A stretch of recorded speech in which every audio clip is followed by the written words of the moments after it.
Senator Tillis. Thank you, Mr. Chair. Thank you all for being here. It's good to see you, and I want to thank you again for you all's continued investment and time with my office and Senator Tester talking about the breakthrough priorities and the transformation effort y'all are under.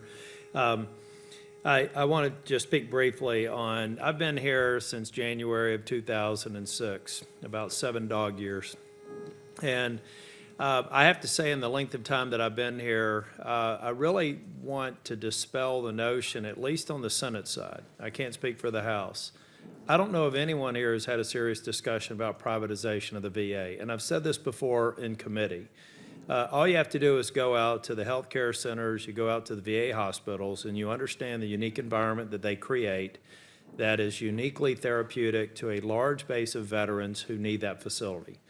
So I don't know, I seriously don't think that there's any effort to do that. And the fact of the matter is, a good portion of the VA has been privatized for some time through the non-VA care and now through choice. It's a matter of getting the right balance.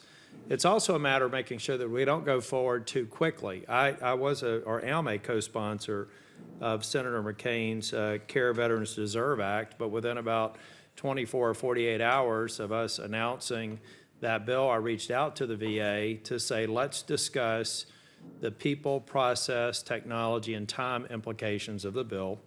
Let's reconcile it against the transformation authorities, determine to what extent this may be a different suggested means to an ends that you already have in mind. We have to continue to keep that dialogue going. When we do that, I think that the difference in outcomes are not significant, and that's the way we can get to a productive place to then determine additional authorizations and then appropriations that may be necessary if we're going to complete the picture.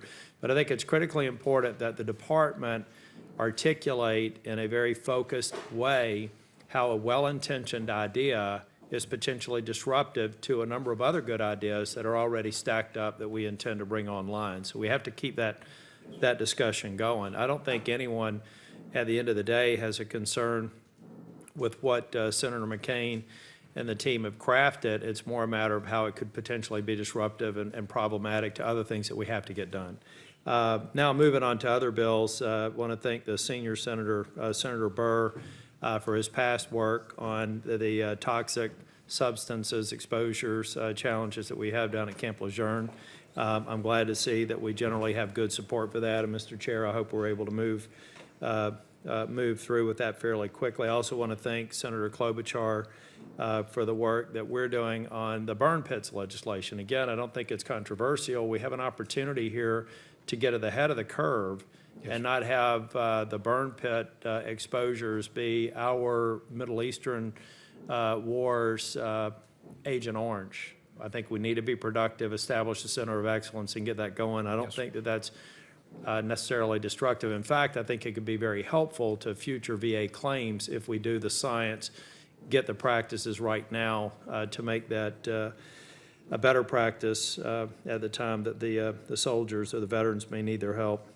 And then on the Newborn Care Improvement Act, I get that you like it as long as we pay for it. What we're here to talk about now, and I think that could be said, you'll probably have a rubber stamp somewhere. I think here what we're talking about is authorizing programs, and we have to have a separate discussion about appropriations, how we have to pay for it. So I appreciate the position, I think, with limited or no qualifications on those bills. Mr.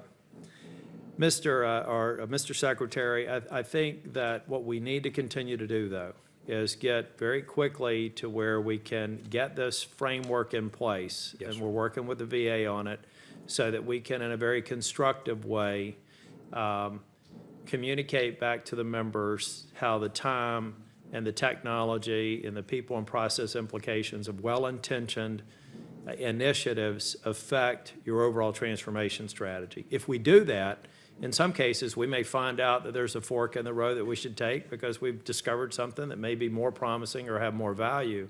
But we need to really have that. I know it's sometimes difficult for the department to communicate that back because it becomes adversarial. We need to start getting some muscle memory into that just being a better way for us to engage so that we keep you all on what I think is a fundamentally sound overall transformation strategy.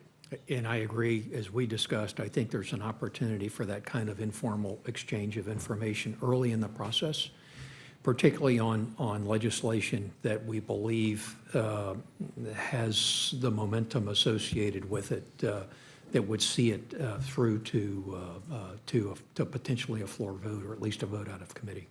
And thank you. And also, just on a closing comment, I know the chair and the ranking member have talked about Secretary McDonald's comments. I agree with them that I can understand maybe what he was trying to communicate, probably not the best way to communicate. What he's trying to do is provide excellent service as an organization, get that past us fairly quickly so that we can focus on what I think is a productive working relationship. You've got a lot of work to do.